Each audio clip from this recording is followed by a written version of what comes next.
Em nome da fé, o mundo já sofreu grandes transformações e a civilização avançou.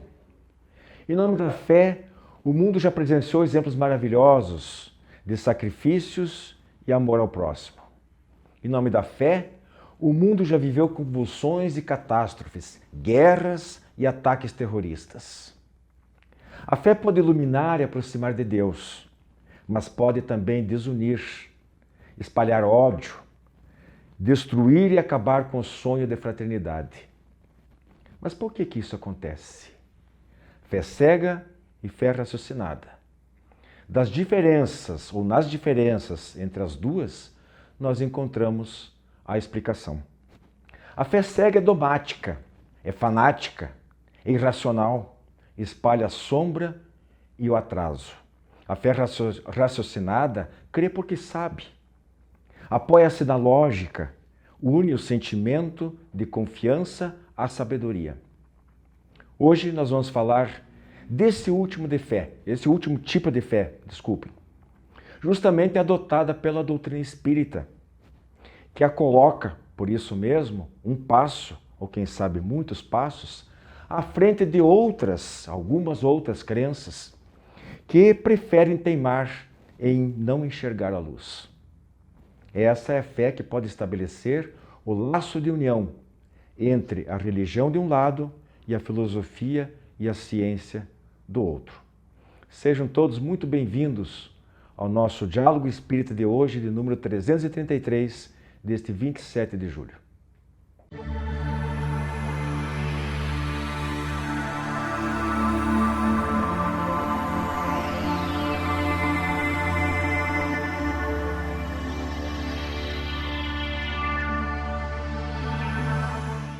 Estamos iniciando nosso tema livre de hoje. Vamos falar sobre fé raciocinada. O que significa isso? Dentro do meio espírita, fala-se bastante. E nós vamos tentar aqui, juntamente com a Rose e com a Andréia, trocar algumas ideias, tentando passar para vocês o nosso entendimento. A fé raciocinada é a que provém ou submete-se ao crivo da razão. E não pode, portanto, se opor à lógica. A fé raciocinada é, ao contrário de Tomé, crer sem ver. Eu mesmo, desde a minha infância, embora tenha visto alguns fenômenos mediúnicos de psicografia, de psicofonia, até mesmo de psicopictografia, que é a pintura mediúnica, mas eu nunca vi fenômenos extraordinários. E, no entanto, nunca deixei de acreditar na existência deles.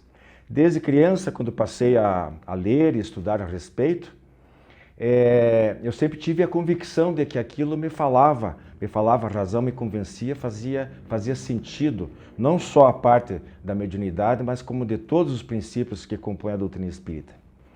E talvez eu já tivesse trazido isso de uma outra reencarnação, né? Já renasci sabendo. Então, mais que a fé, mais que isso, né? A fé raciocinada ilumina a verdade contra a escuridão. Eu acho fundamental isso da gente entender. A escuridão da fé cega, que a gente vê muitas vezes por aí. Dos dogmas, né? Desfaz a crença, desfaz a ideia de mistérios, combate as superstições, liberta da falsidade. E é isso que eu gostaria de passar para vocês. Tem pessoas que dizem assim, mas isso são coisas diferentes. Porque a razão, ela vem do cérebro, da inteligência. A outra vem do coração, a fé é uma coisa diferente que não se mistura. Então, Rose e André, eu queria que vocês comentassem esse primeiro aspecto aí. Dá para juntar as duas coisas? Uma fé raciocinada e os conhecimentos científicos, como é que a gente pode fazer isso, essa ponte? É muito interessante esse tema, não? A fé raciocinada justamente é essa baseada no conhecimento científico, né? Porque ela é baseada na lógica.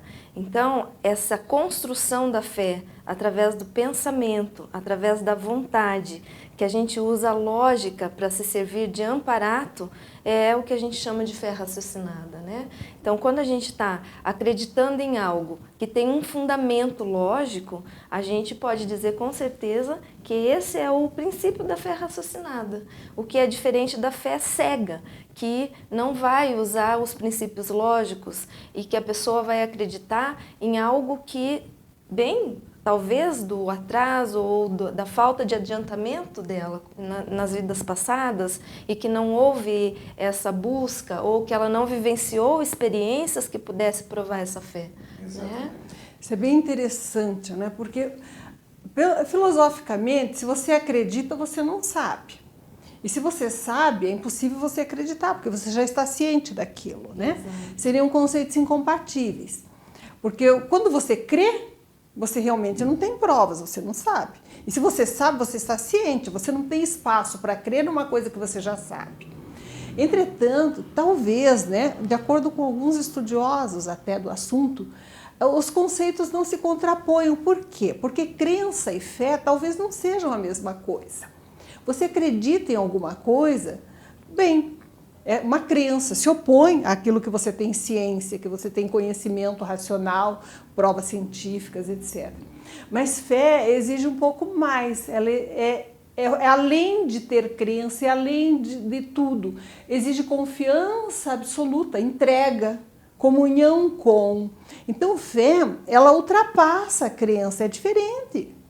Porque você pode e deve, né, ter conhecimento do objeto ou da pessoa em que você, ou do ser em que você tem confiança para ter fé. Você não pode ter fé em alguma coisa que você não conhece. Como é que você vai ter uma entrega para alguma coisa que você não conhece? É difícil. Como é que você vai ter confiança absoluta em alguma coisa que você não conhece? A crença, ela pode se decepcionar. Você acredita que alguém é bom, daí a pessoa, infelizmente, não é. Você descobre a realidade, você perde a crença na bondade daquela pessoa. A fé, você já fez um processo acima disso. Você se entrega porque você conhece racionalmente e confia. Então, a fé em Deus, a fé baseada no raciocínio é aquela que tem argumentos racionais, alguma base, às vezes, de pesquisa científica, mas ao menos argumentos racionais filosóficos em relação ao objeto no qual você confia, em relação ao ser no qual você confia. É uma relação superior, é uma relação de comunhão, de entrega, que transcende. Muito bem. Eu queria fazer aqui uma leiturazinha de um item do capítulo 6 do Evangelho segundo o Espiritismo, em que a Kardec aborda exatamente essa questão. Então, ele diz o seguinte: do ponto de vista religioso, a fé consiste na crença em dogmas especiais que constituem as diferentes religiões. Todas elas têm seus artigos de fé. Sob esse aspecto, pode a fé ser raciocinada ou cega. Nada examinando, a fé cega aceita sem verificação, tanto o verdadeiro como o falso. E a cada passo se choca com a evidência e a razão. Levada ao excesso, produz o fanatismo. Em assentando no erro, cedo ou tarde desmorona. Somente a fé que se baseia na verdade garante o futuro, porque nada tem a temer do progresso das luzes, dado que o que é verdadeiro na obscuridade, também o é a luz meridiana. Cada religião pretende ter a posse exclusiva da verdade. Preconizar alguém a fé cega sobre um ponto de crença é confessar-se impotente para demonstrar que está com razão.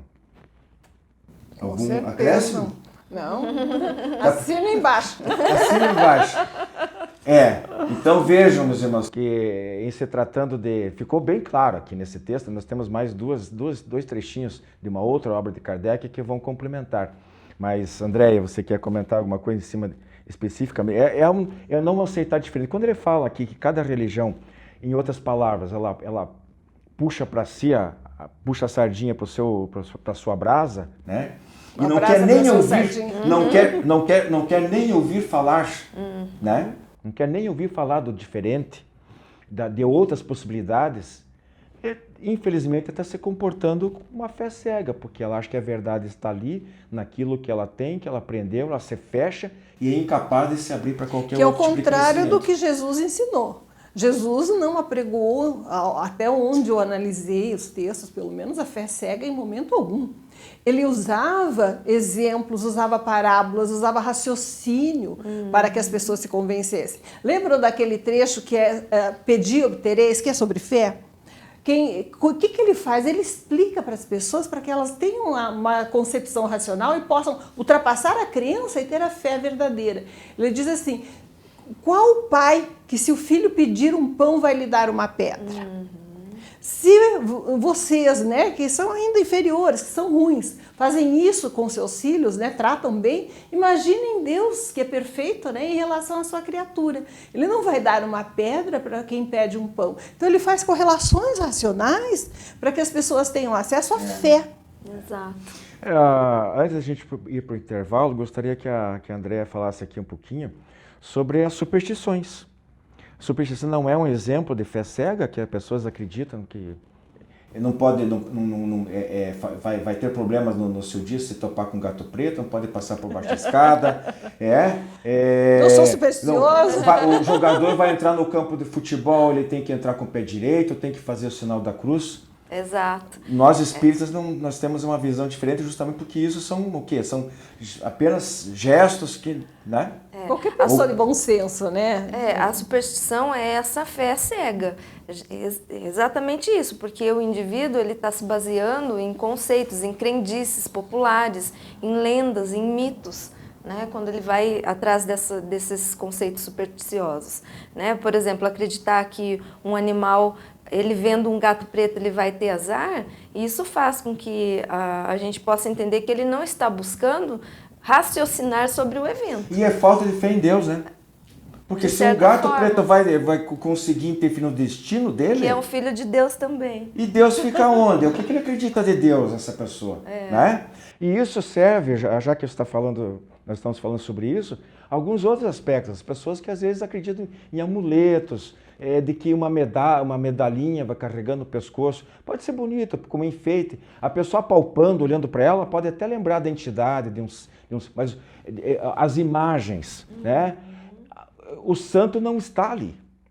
Ele pode, aquele objeto, servir de ponte do pensamento dele para se ligar mais rapidamente na sua oração. A gente respeita isso, entende. Mas nós espíritas abrimos mão de tudo isso, porque entendemos que não é necessário. A ligação com o Pai, com os nossos protetores espirituais, ela se faz via pensamento e sentimento também. Né? Então, não há essa necessidade de intermediação de outras pessoas, inclusive. Não só de objetos, mas de pessoas também. Nós somos filhos de Deus e podemos estabelecer contato diretamente com eles. Nós vamos para o intervalo e voltamos em seguidinha, tá bom? A Casa Editora O Clarim divulga há mais de um século a luz e o conhecimento da doutrina espírita com valioso conteúdo, de belíssimos romances a esclarecedoras obras doutrinárias. Conheça, divulgue e compartilhe a lucidez do Espiritismo. Casa Editora O Clarim. Acesse www.oclarim.com.br.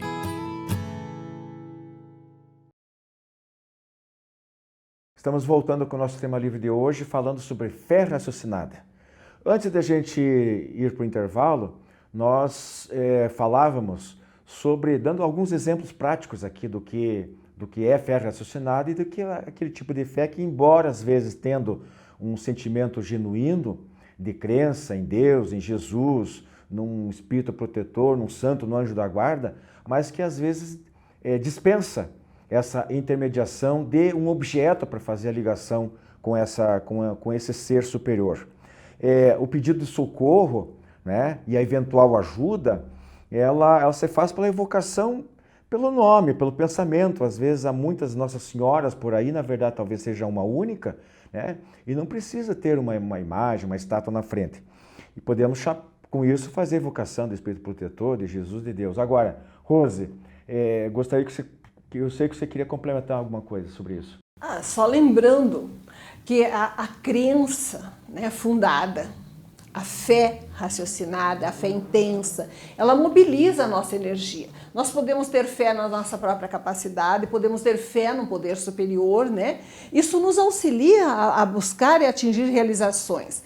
O próprio efeito placebo não é mais do que a energia mental e magnética mobilizada, né, pela mente em direção a determinado objeto. Funciona.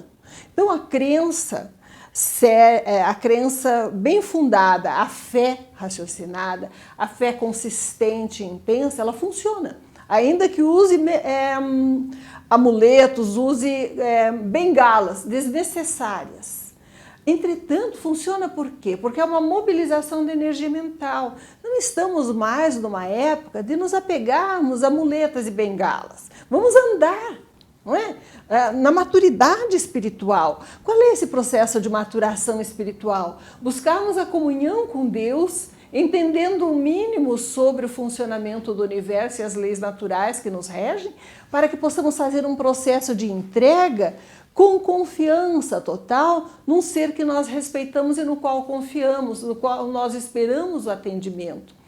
Em torno disso, o que se aconselha? Abandonar a muleta.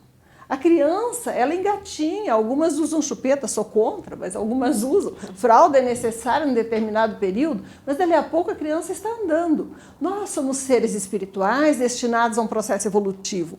Temos que abandonar a crença e o apoio em objetos intermediários desnecessários, sejam pessoas, sejam amuletos, sejam ritos, sejam aventais brancos, sejam gestos especiais na hora de dar o passe, mesmo magnético, que são muletas desnecessárias para a mobilização de energias que não são materiais, portanto não podem ser mobilizadas por objetos materiais. São fruto da nossa conexão mental, da nossa comunhão com o poder superior e da nossa confiança e entrega totais a ele, ou não existem. Eu queria colocar aqui também, lembrando, né, que a fé raciocinada, ela não pode colidir com as comprovações científicas. Se a ciência desmente certa coisa, não adianta querer bater contra. Né? É inútil. É claro que a própria ciência tem ela está sempre progredindo, fazendo novas descobertas e às vezes corrigindo-se a si mesma, né, com equívocos cometidos em determinado momento. A outro detalhe é o seguinte: a ciência não é o único caminho, né? Existem outras fontes de conhecimento, como através da própria filosofia, que basicamente é a busca do conhecimento pelo raciocínio, pela razão. E a ciência é progressiva, né? Eu queria colocar aqui um trechinho que eu havia prometido antes, do livro Obras Póstumas de Allan Kardec. Sobre o assunto ele diz: mas para isso lhe é necessária a fé, sem a qual ficará forçosamente na rotina do presente. Não a fé cega que foge da luz, restringe as ideias e por isso mesmo mantém o egoísmo, mas a fé inteligente, raciocinada, que quer a claridade e não as trevas, que rasga corajosamente o véu dos mistérios e alarga o horizonte. É essa fé, primeiro elemento de todo o progresso, que o Espiritismo lhe traz. Fé robusta porque está fundada sobre a experiência e os fatos, porque lhe dá provas palpáveis da imortalidade da sua alma, lhe ensina de onde vem, para onde vai e por que está sobre a terra, porque, enfim, ela fixa suas ideias incertas sobre o seu passado e sobre o futuro. Texto altamente esclarecedor do que seja a fé raciocinada.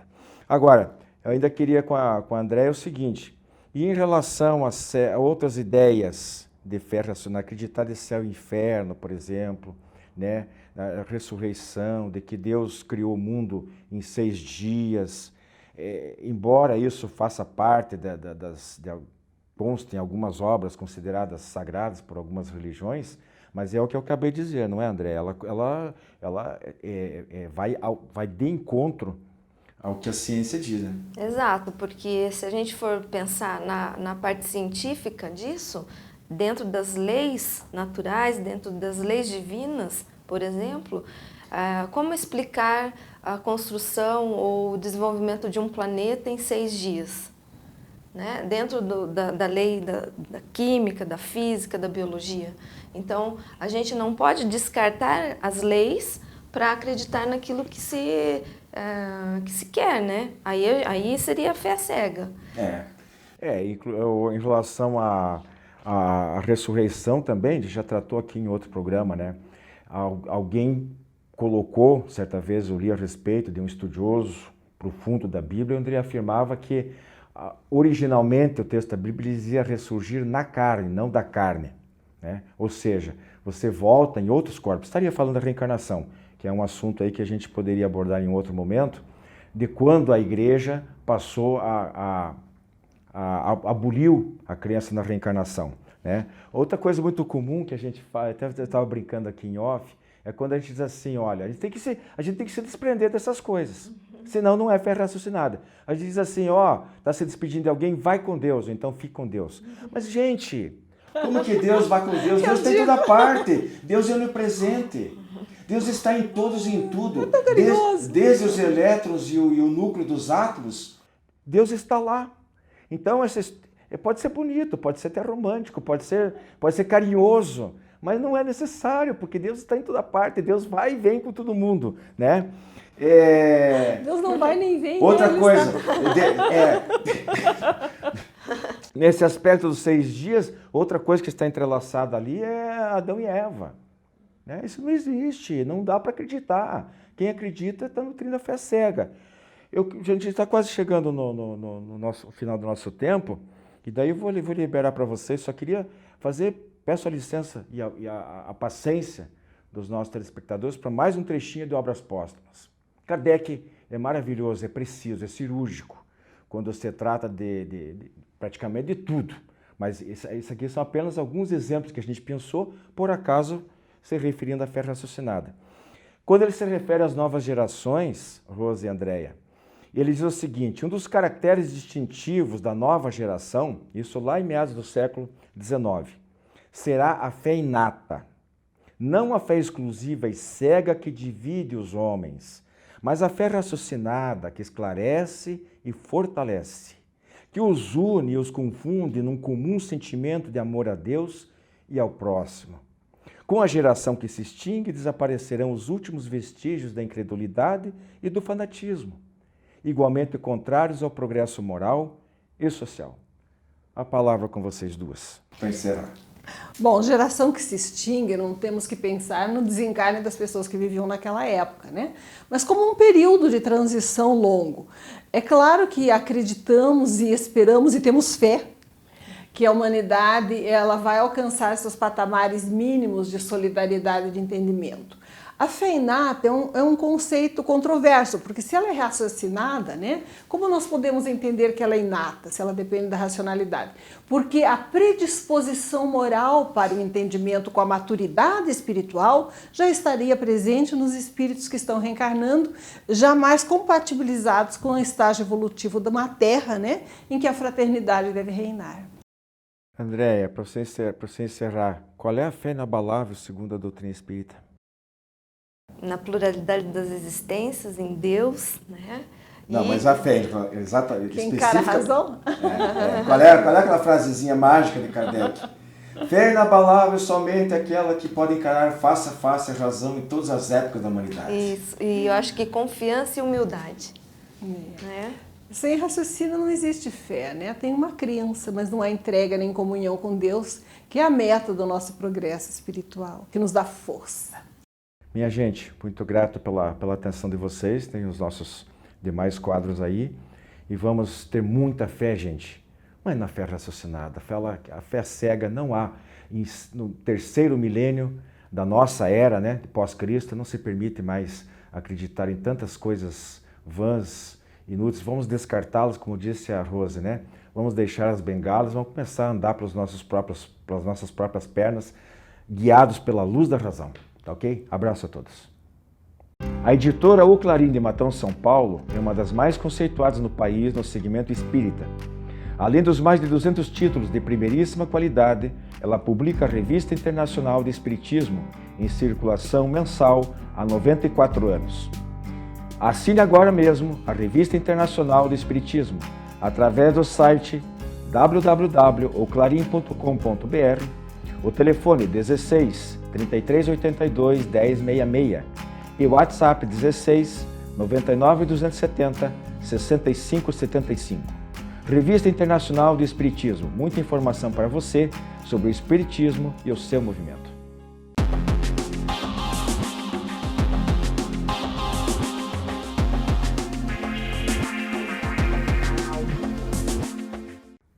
Olá, tudo bem?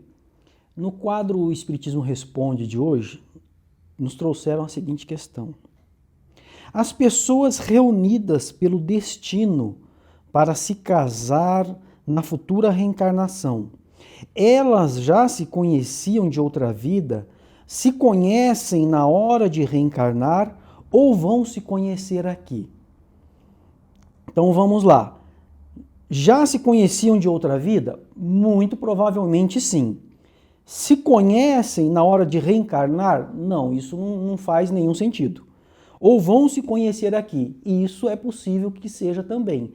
Porque, apesar de termos o planejamento e muitas vezes as pessoas, os espíritos, combinarem de, na reencarnação futura, serem marido e mulher, pode acontecer de chegar aqui e ele, por conta do livre-arbítrio, ele ou ela, por conta do livre-arbítrio, acaba escolhendo outra pessoa. Né? E às vezes é uma pessoa que não teve nenhum comprometimento ou nenhum relacionamento com ela em existências anteriores. É uma pessoa nova inserida na sua vida. E ela então acaba se casando com esta pessoa. Então é possível que se conheçam aqui? Sim. Só que normalmente o que acontece é que eles se conhecem já de existências passadas e combinam anteriormente para prosseguir com o seu processo evolutivo nesta existência. Nesse assunto tem o médium Martins Peralva, que é o autor do livro Estudando a Mediunidade. Ele fez uma classificação de 5 tipos de casamento, que ele, estudando o livro Nos Domínios da Mediunidade, então ele classificou em 5 tipos os casamentos. O primeiro deles são os casamentos acidentais, que são esses tipos de casamentos, que a pessoa acaba, por uso do livre-arbítrio, né, deixa o planejamento que ele fez lá atrás e conhece uma outra pessoa aqui e acaba tendo um compromisso. Então são os acidentais. Ele diz assim, nestes casos ocorre a união de espíritos que atendem uma atração momentânea, ou seja, não possuem ligações com vidas passadas. Então, por questões de vaidade, por questões financeiras, orgulho, vaidade, essas coisas, então a pessoa acaba deixando o seu compromisso de lado. O segundo tipo são os casamentos provacionais. Ele coloca assim, nestes casos, as provas são para o reencontro de espíritos que têm a necessidade de ajustes para evoluir. Então, nesses casamentos provacionais, são espíritos que também já tiveram um relacionamento lá atrás e tem que se ajustar. Então, são os casamentos provacionais. Por isso que são, muitas vezes, relações um tanto quanto complicadas. Ele coloca um tipo aqui de casamento que ele chama de sacrificial. Ocorre o reencontro de uma alma iluminada com a alma inferiorizada, com o objetivo de reeducação. Ou seja, é um espírito já mais evoluído que procura auxiliar o outro que é menos evoluído.